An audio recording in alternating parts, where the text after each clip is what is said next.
İstanbul'dan selamlar. Yanımda biri var. Eşim. Biz bir ay önce evlendik.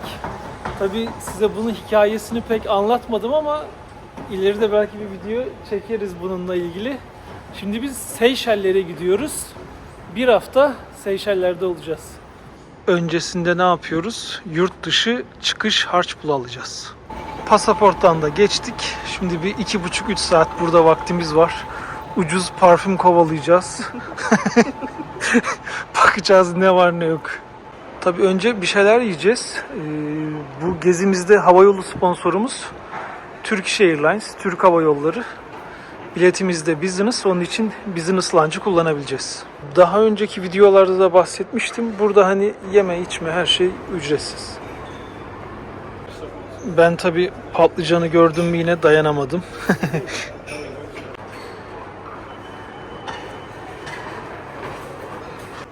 İsterseniz ütü servisi bile var. Bir şeyler atıştırdık. Çantamızı buraya kilitledik. Çıkıp gezeceğiz. Arkadaşlar baktık bir sürü bir şey ama yok yani dışarıdaki fiyatlarla ya aynı ya bir tık daha fazla. Artık uçağımıza doğru geçiyoruz.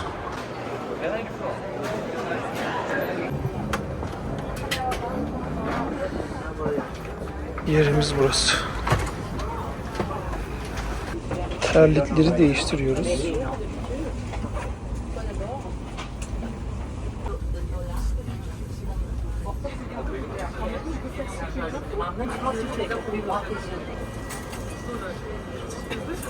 Çorap, yüz maskesi, kremler, diş fırçası ve macun. Yemek öncesinde böyle sıcak ıslak havlu geliyor. Elinizi yüzünüzü silmek için. Ana yemek öncesi atıştırmalıklarımız. Ana yemek külbastı ve kapanışı maden suyuyla yapıyoruz. Hepsi çok lezzetliydi. Artık yatma zamanı. 3-4 saat uyuduk, şimdi kahvaltıyla devam. Son 1,5 saatimiz. Ben uçuşu uyuyarak geçirdim ama hani film izleyeceğim, dizi izleyeceğim ya da bu multimedyada vakit geçireceğim derseniz birçok alternatif var. Çocuklar için canlı TV'ler ya da uçuş bilgisi mesela. Uçuşla ilgili tüm bilgileri ekrandan görebiliyorsunuz. Varışımıza 1 saat kalmış.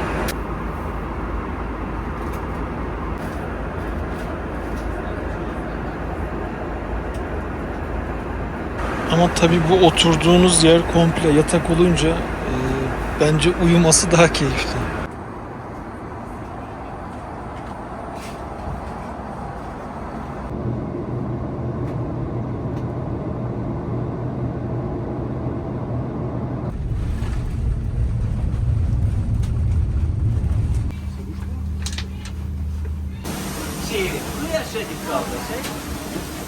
Hava 30 derece.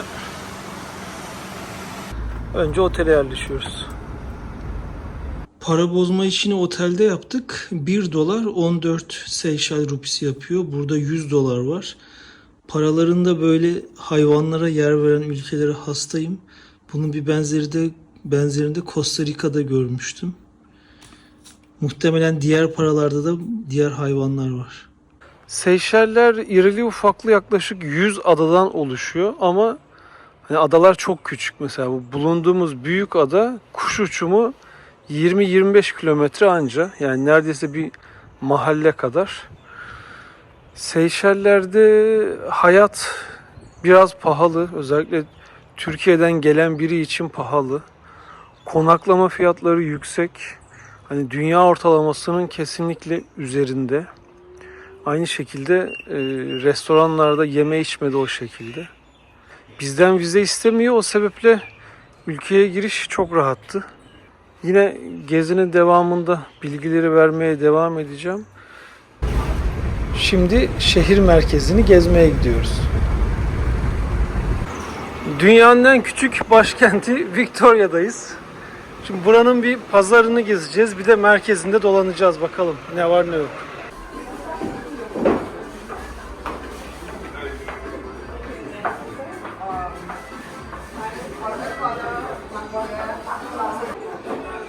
Şunlar hediyelik sabun, tanesi 15 dolar.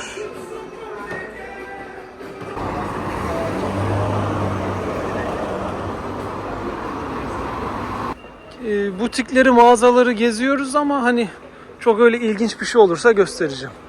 Bu meyve sadece Seyşeller'de yetişiyor ve ağırlığı 25 kiloyu bulabiliyor. Bununla ilgili ayrı bir video yapmıştım. Onu izleyin derim.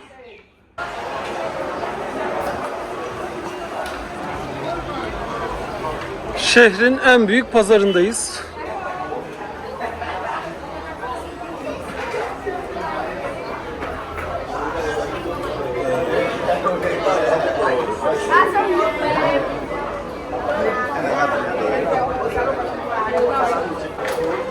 Portakalın kilosu yaklaşık 3 dolar. Elmanın ise yaklaşık 2 dolar. Kurutulmuş balık. Genelde daha kara olurlar ama tabii koku çok ağır.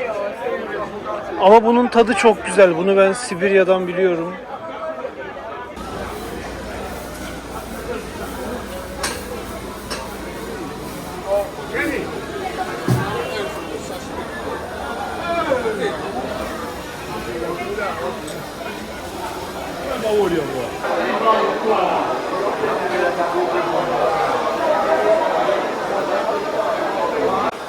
Şunlar yaklaşık 6 dolar. Şu ise yaklaşık 17-18 dolar.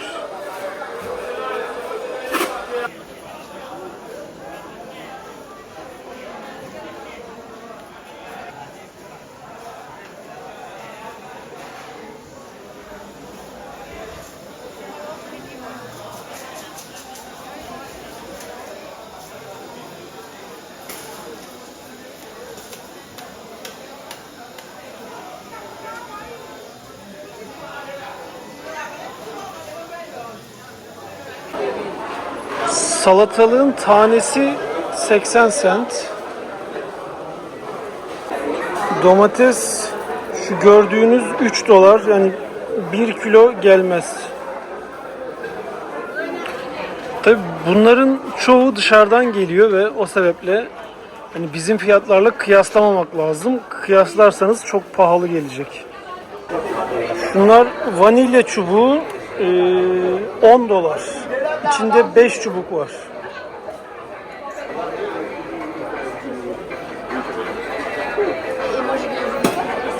Şunlar tarçın.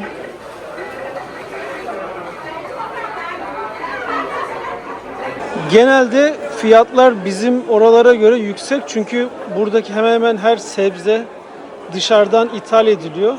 Sadece yerel meyveler, tropikal meyveler bizlere göre hesaplı.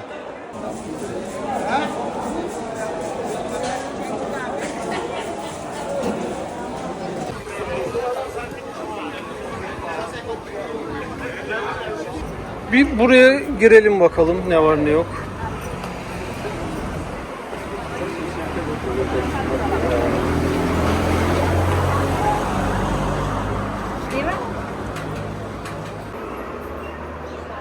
Buradaki deniz kabukları, yani bizim oralarda da var. Tabii ilginç şeyler de var arada da. Yani şu çok ilginçmiş. Yani fiyatı yaklaşık 50 dolar ama yani eder gibi. Sanki onu alabiliriz. Yaklaşık 50 dolar ama bence değer. Evet, her gittiğim ülkeden böyle değişik bir şeyler bulmaya çalışıyordum. Seyşeller'den aldığım şeyi de bu butikte buldum.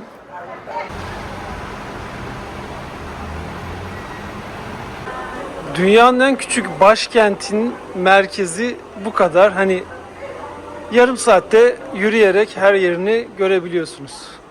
Kraslin Adası'ndayız. Hava çok sıcak. 30 derecelerde ama bu nemden midir neden bilmiyorum. Yani Çok sıcak. 3 gün kalacağımız otelimize gidiyoruz. Otelimiz Le Duc de Praslin'e geldik. Her şey yepyeni ama manzarayı göstermek istiyorum size.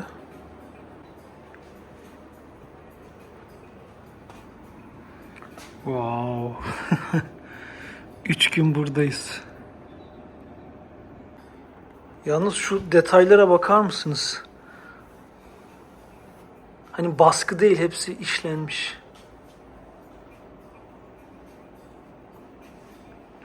Ama tabii asıl detay burada.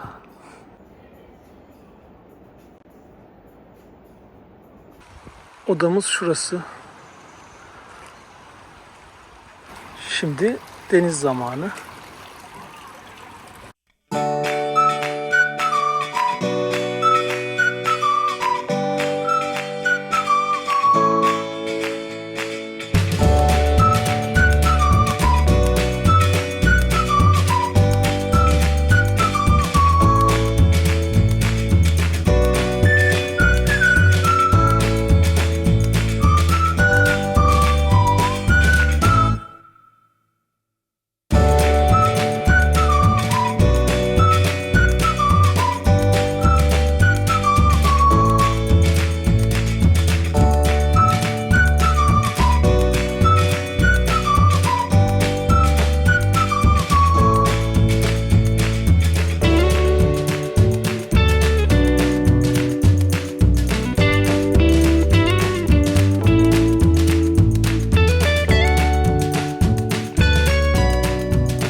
Bugün dünyanın en güzel sahillerinden birine gidiyoruz.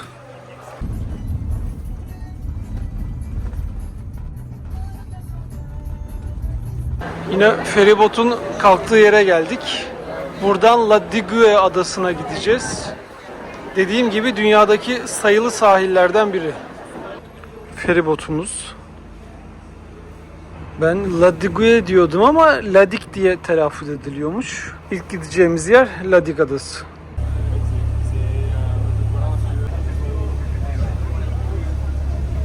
Praslin adasından Ladik adasına 15 dakikada geldik. Burası da 3-4 kilometre uzunluğunda bir ada. Rehberimiz Andre ile bugün birlikte adayı ve civarını gezeceğiz. Şimdi bisikletlerimizle adada küçük bir tur yapacağız. Daha doğrusu adayı böyle gezeceğiz. Manzara noktalarına gideceğiz, sahile gideceğiz. Başlıyoruz. Tabii bisikletle giderken bir yandan video çekmek de çok kolay değil ama işte yapmaya çalışıyorum. Ara ara durup rehber bize anlatıyor. Hani önemli bilgi olursa. Adayı gezmenin en iyi yolu bisiklet. Çok fazla öyle motorlu araç yok. Bu örümcek, palm örümceği adada çok yaygınmış. Şimdi bu örümcekleri biz evde de neredeyse besliyoruz diyor. Bilerek alıyorlarmış eve. Örümcek evde olunca ağ yapıyor diyor ve sinekleri avlıyorlar diyor. Onun için evde sinek olmuyor diyor. Yani hani biz evde örümcek görsek çok onu barındırmak istemeyiz ama burada özellikle barındırıyorlarmış. Şimdi yol kenarında durduk. Bu muzlar için. Bunlar hani böyle küçük muz, daha fazla büyümüyor. Biraz olduktan sonra bunları direkt yemiyorlarmış. Kızartıyorlar ya da haşlıyorlar. Bunun bir benzerini hani Amazon'da, Latin Amerika'da çok yerde gördüm. Kızartılmışı özellikle çok güzel oluyor. Bu tamamen sahipsiz, yani doğada yetişen bir muz. Şimdi bu gördüğünüz tarçın ağacı, yapraklarını böyle avucunuzda sıktığınızda çok güzel tarçın kokuyor. Bunu yemeklerde kullanıyorlar. Tarçın çayı yapıyorlar. Evde de yakarlarsa sinek gelmiyormuş. Ama ilginç olan, bu tarçın ağacı adanın her yerinde var. Seyşeller'deki birçok adada var. Ama adanın orijinalinde tarçın yokmuş. Asyalılar getirmiş yaklaşık 25 yıl önce. Adada bir botanik parka önce bu tarçın ağaçlarını ekmişler. Ama daha sonra kuşlar o yaprakları yiye yiye, taşıya taşıya adanın her yerinde böyle tarçın ağaçları oluşmuş. Sadece 25 yıl içinde. Bu da vanilya ağacı ama hani doğadaki vanilya ağacı, özel olarak yetiştirilmemiş. Bunlardan vanilya çubuğu yapılamıyor. Adanın ama başka bölgesinde özellikle bu iş için çalışan insanlar var. Vanilya çubuğu çok değerli, çok da pahalı. Rehbere sordum, siz hani vanilyayı ihraç ediyor musunuz diye. İhraç değil, biz ithal ediyoruz diyor, Madagaskar'dan, Réunion adasından. Çünkü bu adada o kadar, yetecek kadar vanilya yetişmiyormuş. Onlar da dışarıdan alıyorlarmış. Şimdi rehberimize sordum, bu adadan arsa alabiliyor musun diye. İki yolu varmış. Ya Seyşelli bir kadınla evleneceksin, öyle arsa alabilirsin.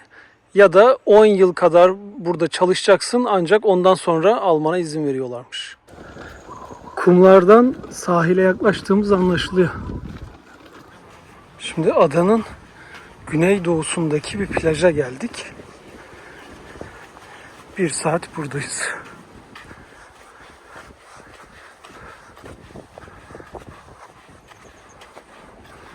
Yok artık. Şu denizin rengine bakar mısınız ya? Wow.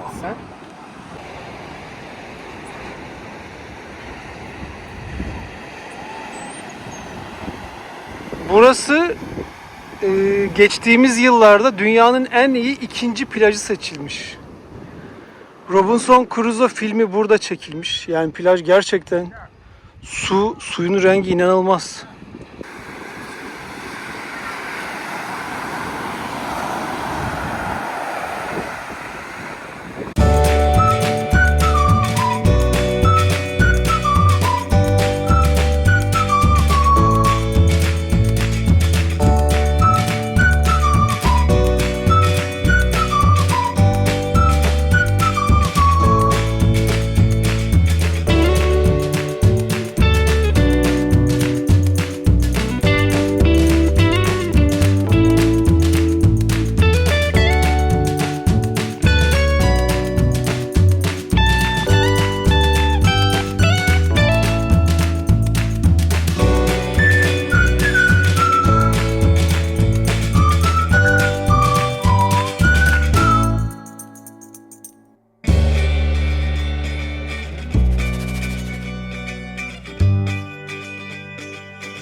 Denize girme sırası bende.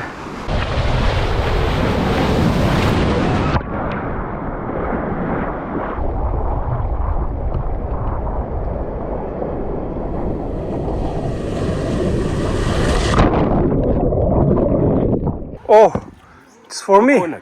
Thank you. Hindistan cevizimiz ve suyumuz.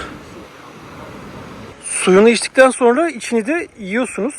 Yalnız bunu fazla yemek iyi gelmiyor. Mideyi bozabilirsiniz. Öğle yemeğine geçiyoruz. Sonrasında yine başka bir plaja daha gideceğiz. Yemeğimizi yedik güzel güzel. Ya hani Seyşeller niye bu kadar pahalı diyordum geldiğim günden beri. Ama bununla ilgili videonun ilerleyen kısımlarında çok daha detaylı yorum yapacağım. Ülke pahalı ama buna değiyor birçok yerde. Ya şu yola bakın ya. Burada yürümek, bisiklet sürmek hepsi güzel.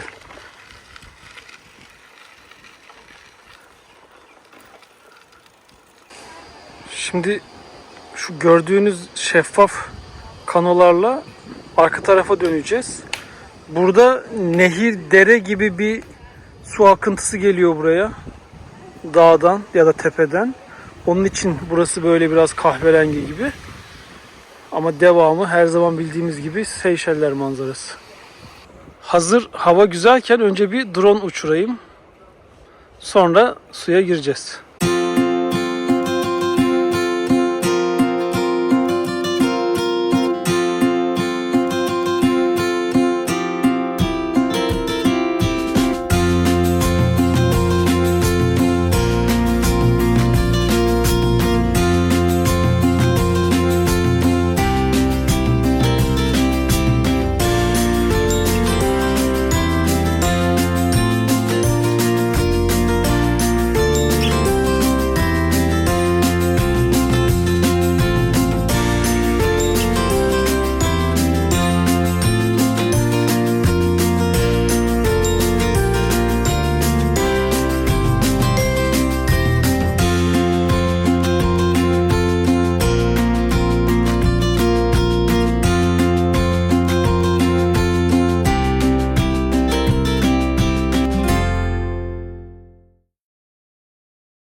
Drone'la olan manzaralar çok güzel.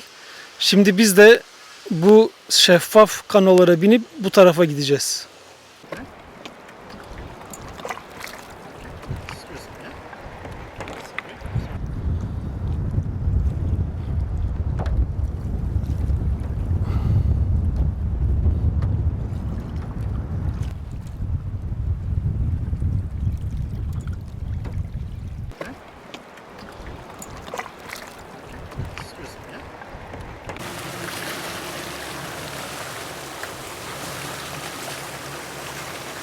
Dalga olduğu için kanoda böyle rahat fotoğraf, video çekmek pek kolay değil. Biraz hani kendimiz takıldık kafamıza göre.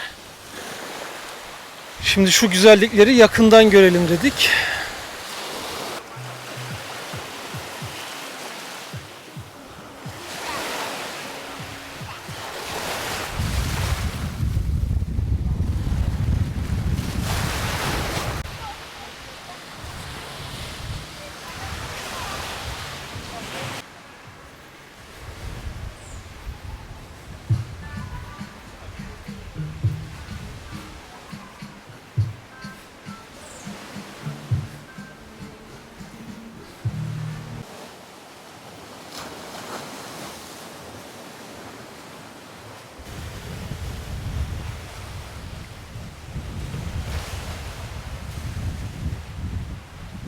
Şimdi bisikletlerle sabah geldiğimiz feribot iskelesine doğru gideceğiz. Biraz orada dolanacağız artık. Şimdi feribot iskelesine geri gidiyorduk da burada yerel balıkları görelim dedik. Bir tane balık yaklaşık 10 euro. 10 euro civarı.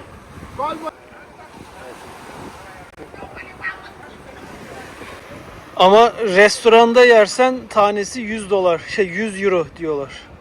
Ladig Adası'nda tam günümüzü geçirdikten sonra Pralin'e geri dönüyoruz. Bugün Pralin Adası'ndaki son günümüz.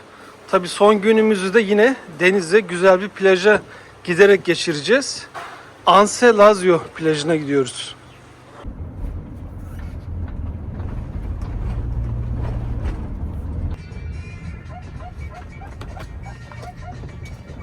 Ya arkadaşlar, abartıyor muyum acaba bilmiyorum ama yani çok güzel. Arabayla bir 15 dakika yolculuk yaptık. Sıradan deniz kenarı, o bile çok güzel. Bakın şu görüntüye bakın. Ve dosdoğru insan yok. Yani bu çok çok çok iyi ya. Of.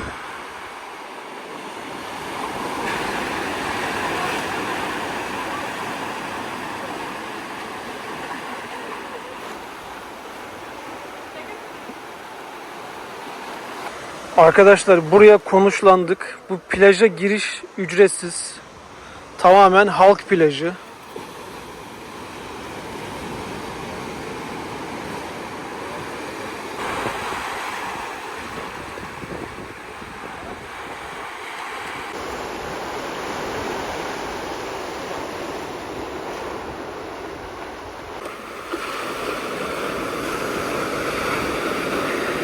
Bir saattir buranın tadını çıkartıyoruz.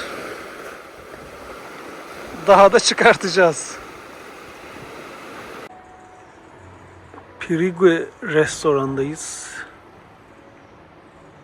Nereye gitsek bu güzel manzara bizi karşılıyor.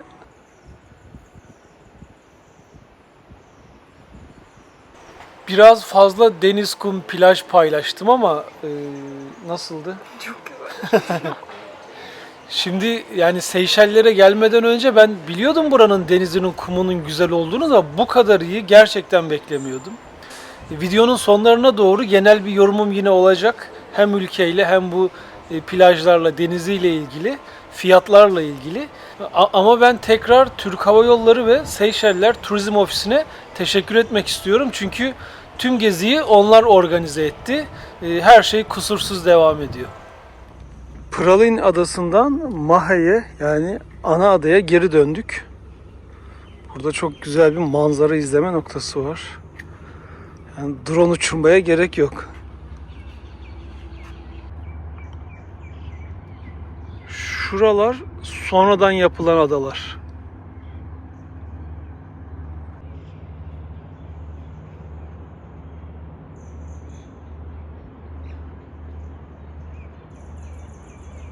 Artık son kalacağımız otele gidiyoruz. Seyşeller gezimiz bitmek üzere. Maalesef 2 gece kaldı. Savoy Otel'e geldik.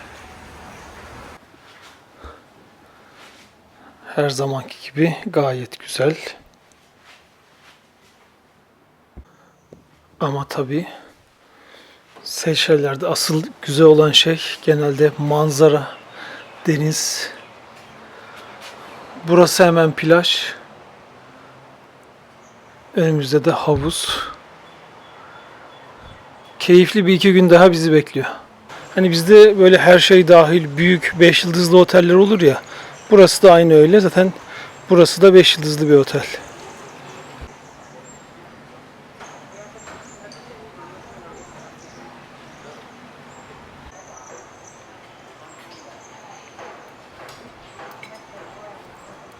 Şimdi otelden çıktınız ve burası plaj. Plaj tabii özel değil. Halka açık. Hem de beyaz kumlu, kristal sulu plaj.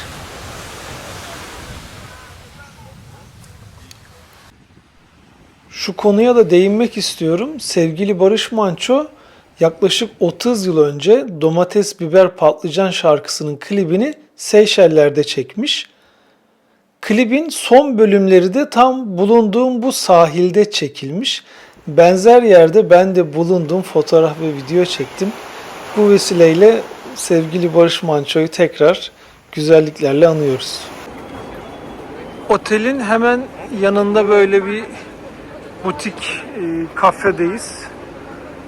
Mesela orada makarna var. Karnınızı buralarda 90 liraya, 100 liraya yani 5-6 dolara doyurabiliyorsunuz. Ama restorana giderseniz restoranlar Türkiye'ye kıyasla daha pahalı. Şimdi gelen arabamız bu. Herhalde nerelere gideceğimizi tahmin etmişsinizdir. Dağa tepe gideceğiz. Üstteki kanoyu da tabii ki kullanacağız.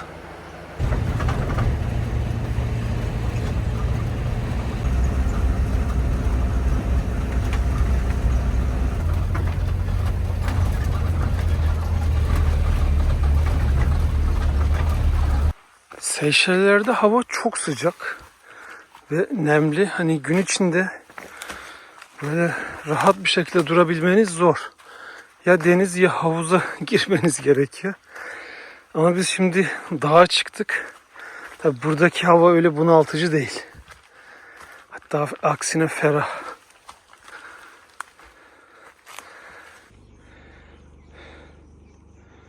Çok iyi ya.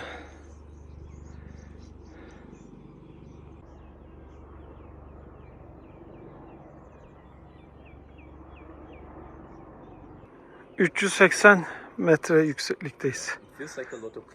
Deniz seviyesine.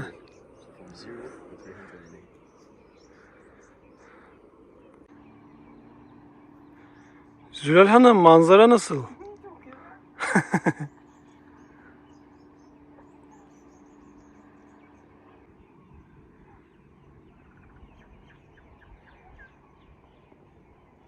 Madagaskar gezimde bu tip kayaların çok olduğu bir kaya ormanına gitmiştim. Orası inanılmaz bir yerdi. O video da kanalda var. İzleyin derim.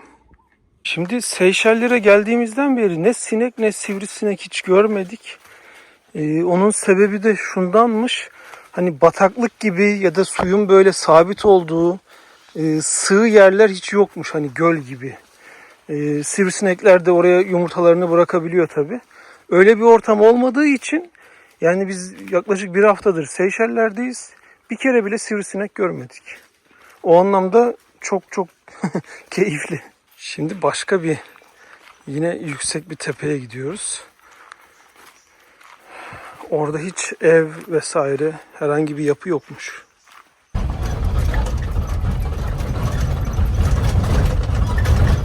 Bu arada rehberimizle tabii sohbet ediyoruz. Ülkede orta kesim olmak çok zor diyor. Çünkü orta kesim olunca ev almak neredeyse imkansız diyor. Ama fakir olursan sosyal evler varmış. Devlet imkan sağlıyormuş ve oralarda yaşamak kısmen daha kolay diyor. Ya zengin olacaksın diyor Seyşeller'de ya da fakir. En çok fakir burada orta kesim diyor. Bu arada biraz önce mesela küçük bir yerel bakkaldan su aldık. Hani 1 litre su 15 rupi. Yani o da yaklaşık 1 dolar yapıyor. Hani çok öyle uçuk pahalı diyemem. Tabii yerellerin kullandığı market, bakkal çok daha hesaplı. Bu arada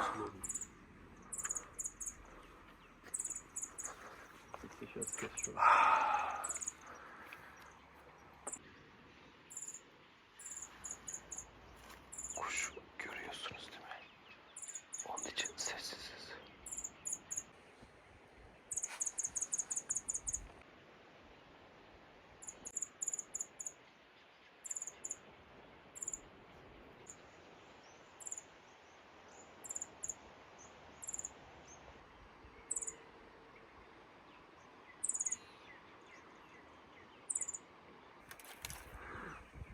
Bu yeniyormuş. Bu güzelmiş ya. Arkadaşlar şimdi bunlar tamam çok güzel. Bakın mesela bunun yanında da şu var. Bu daha güzel görünüyor.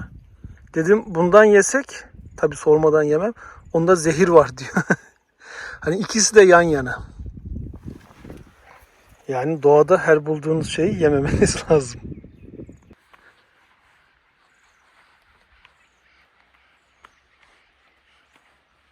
Etrafta sürekli kuşlar var. Bizi takip ediyorlar. Hani onlar bizden daha meraklı.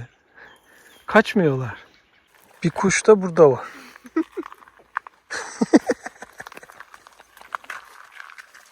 Bakın yol üstünde yine bundan var. Sakın yemeyin.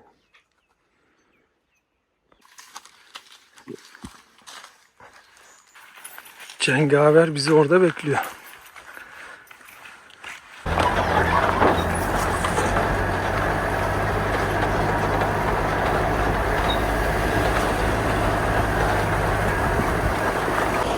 Öğle yemeği için böyle bir şeyler alacağız ama burada yemeyeceğiz.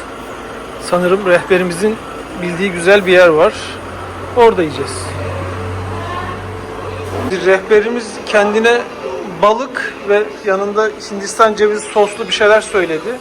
Biz de aynısından alalım dedik.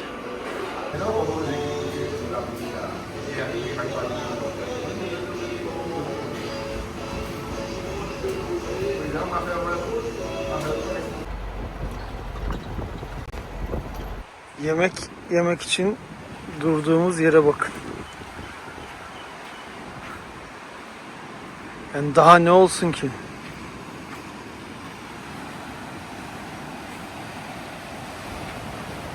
Kızarmış balık, üstünde Hindistan cevizi sosu, altında da pilav. Karşımızda da böyle bir manzara. Herhalde çok lezzetli olduğunu söylememe gerek yok. Bu mesela kişi başı yaklaşık 5 dolardı. Hani 5 dolara da karnınızı güzel bir şekilde doyurabiliyorsunuz. Tabii ülkede çok pahalı olan şeyler de var. Restorana gittiğinizde fiyatlar yüksek ama böyle yerel halkın gittiği yerlere de uğrarsanız çok daha hesaplı şeyler buluyorsunuz. Hani bu bulunduğumuz yer merkeze çok uzak değil. Ama görüyorsunuz böylesine güzel plaj bomboş, kimse yok.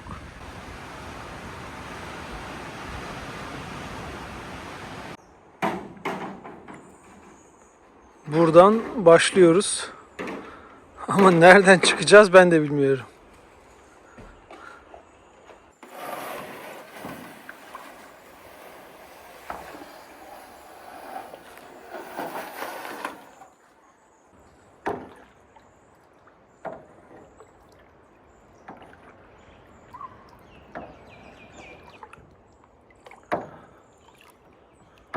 Zülal Hanım götür bizi.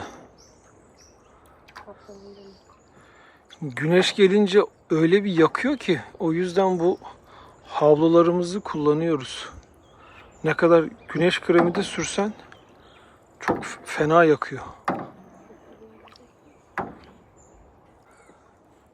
Zülal Hanım sizi de yorduk biraz ama.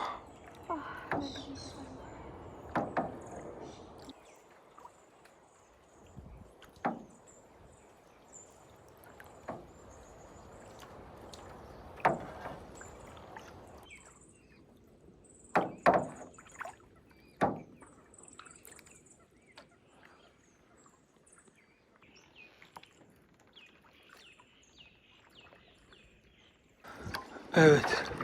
Gittik. Artık denize geldik.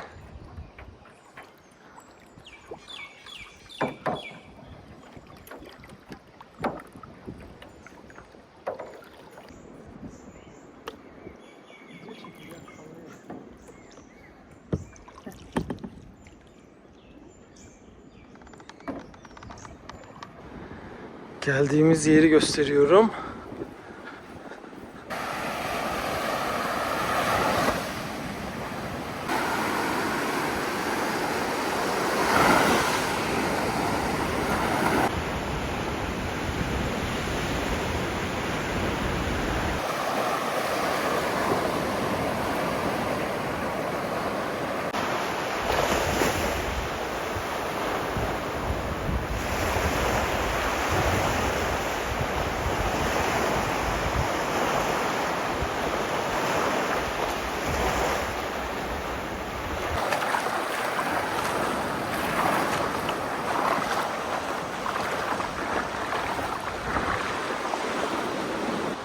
Rehberimiz hemen bir Hindistan cevizi buldu.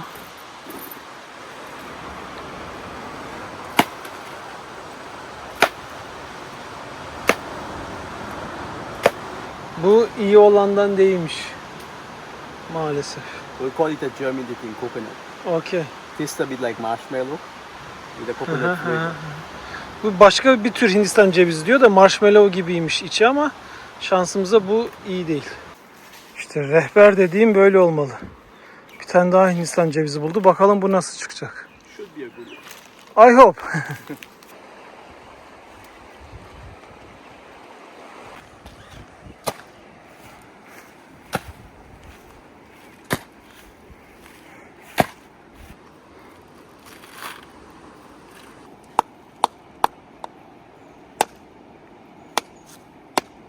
Evet, önce rehberimiz test etti. Gayet güzel diyor. Bunu da ben yiyeceğim. Bu bildiğiniz Hindistan cevizlerinden değil. Böyle yeniyormuş. İçinde su olmuyor. Aynı kar yer gibisiniz. Çok hafif ama değişik de bir tadı var. Yani elmanın böyle çok çıtır çıtırını düşünün. Çok tazesini düşünün ve daha hafifini. İşte o bu Hindistan cevizi. Şimdi tabii Seyşellerin sıcak zamanı. Yağmur sezonunda toplasaydık diyor daha sulu olacakmış. Daha lezzetli, daha tatlıymış. Geri dönüyoruz. Sakin sakin gidiyoruz.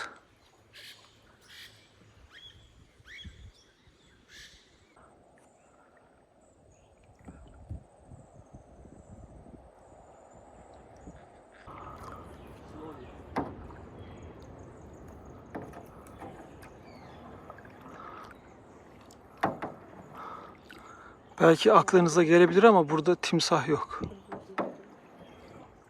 Ya inanılmaz keyifliydi. Öyle bir fotoğraflar çektirdik ki. Şimdi bu göl bazı yerlerde hiç kıpırdamıyor ve su hani reflektör görevi görüyor. Palmiyelerin yansıması falan inanılmaz iyiydi. Bakın bu gördüğünüzde bizim rehberin kanosuydu. Böyle katlayıp bagaja atıyor. 3 yıldır neredeyse her gün kullanıyorum. Şimdiye kadar hiçbir şey olmadı diyor. Oru kayakmış. Hani bilmiyorum bu nedir, iyi midir, kötü müdür ama valla. From the US. Ha, Amerika'danmış. So these Americans can do one thing right. Yeah. Rehber diyor ki Amerikalıların yaptığı tek iyi şey diyor. Ya da tek doğru şey diye.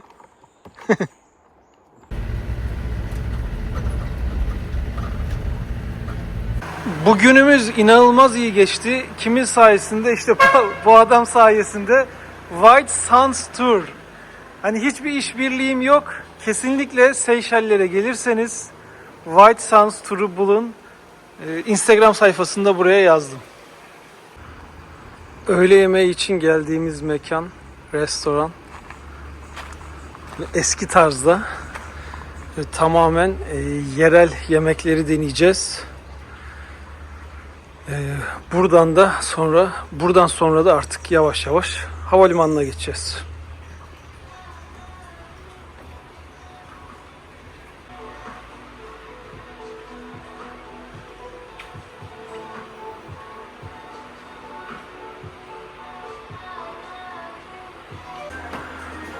Burada mesela tüm dünyadan para örnekleri var. Gördüğünüz gibi Türkiye'den de var.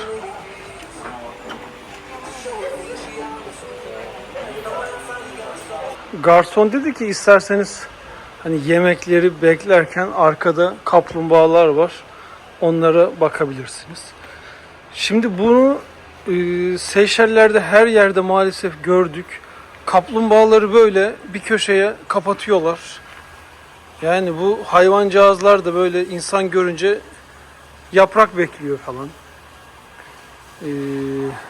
Yani birçok yerde ben bu kaplumbağaları çekmedim ama bunu göstermem gerekiyor.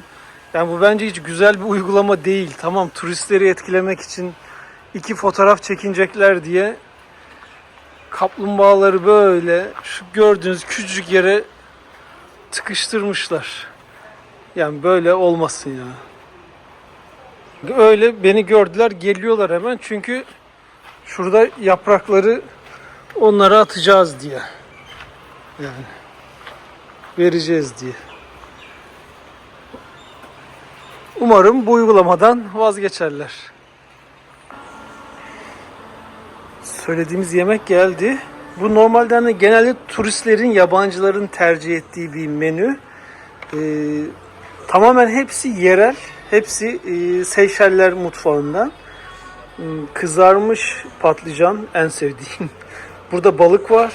Bir balık daha. Bu da köri soslu tavuk. Orada sosumuz var. Ananas salatası. Yine mango salata ve mevsim salata. Bunu tam bilemedim. Yemek üstüne mango söyledik. Ama hani gerçek mango suyu inanılmaz güzel. Sanki içine biraz da limon mu atmışlar bilemedim. Çok güzel. Yemekte de gerçekten her şey güzeldi. Şimdi bu coğrafyada hani yeşilin her tonu var ve artık asfalttan bile yeşil fışkırıyor. Mesela şu karşıdaki ağaç bakın. Şekli bir değişik, farklı. Hemen buradaki keza öyle. Ama ben size başka bir şey göstereceğim. Bakın. Küçücük. Ama oradan nasıl böyle sarmaşık gibi uzamış. Buralarda da bir tık farklısı var.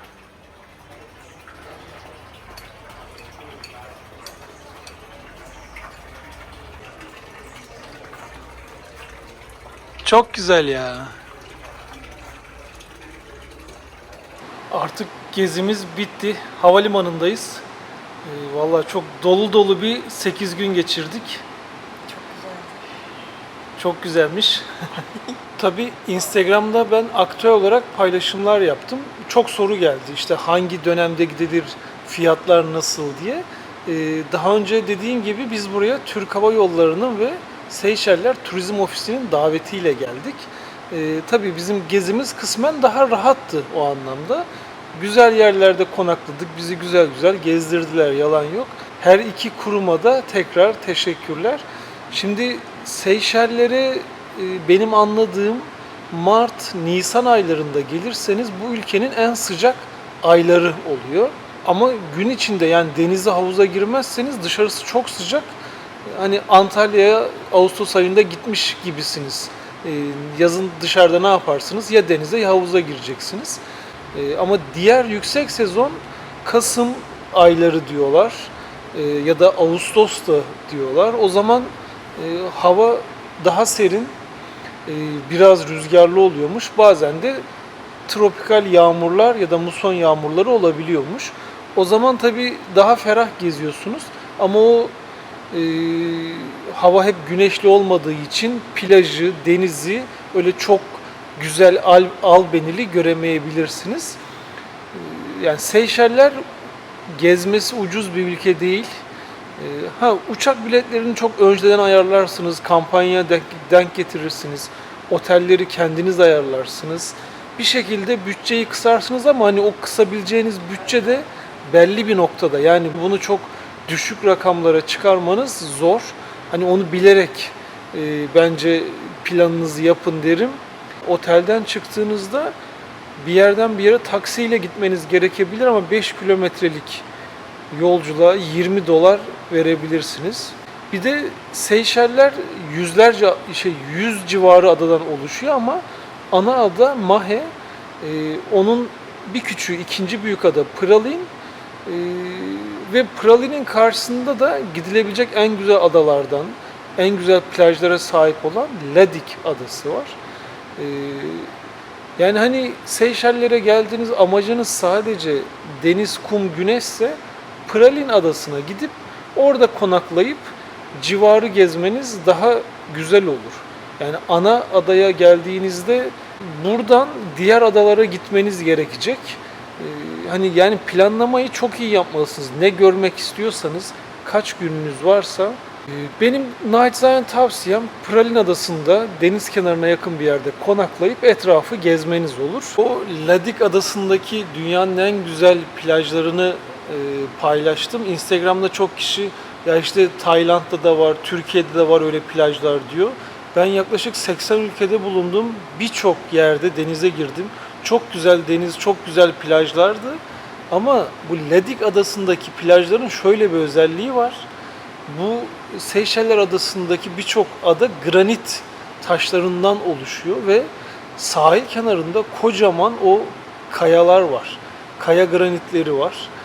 Onun yanında beyaz kum ve kristal su. Yani bu üçünü bir arada görebileceğiniz plaj başka nerede var ben bilmiyorum. Zaten buradaki plajları o kadar albenili yapan şey de o granit kayaları biraz da. Yani o yüzden ben yani gittiğimiz plajları kesinlikle dünyanın en iyileri diyorum. Ben şu ana kadar onlardan iyisini görmedim. Yeme içme konusunu dert etmeyin. Yani bizim damak tadımıza yakın birçok yemeği var.